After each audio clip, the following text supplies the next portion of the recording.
I'll be showing you how to use the built-in surface level on your Samsung Galaxy S24.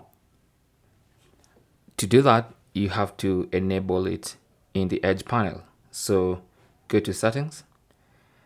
Under Settings, go to Display, tap on that, and then under Display, scroll down to Edge Panels. So first of all, make sure that is enabled, and then you want to go to Panels and make sure you have the Tools panel added by checking it. Okay. Then once you do all that, you can now go back to the home screen, bring up the Edge panel, and then swipe to see the Tools panel, and then tap on the three dots in the top right corner and select Surface Level. And there is your surface level. You can use this to determine if a level, or rather if a surface is level.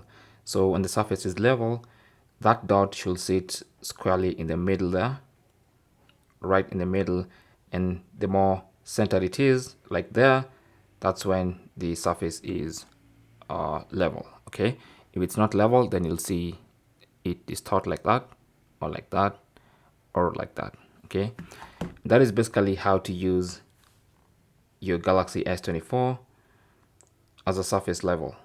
Okay, thanks for watching. Comments and questions down below, and good luck.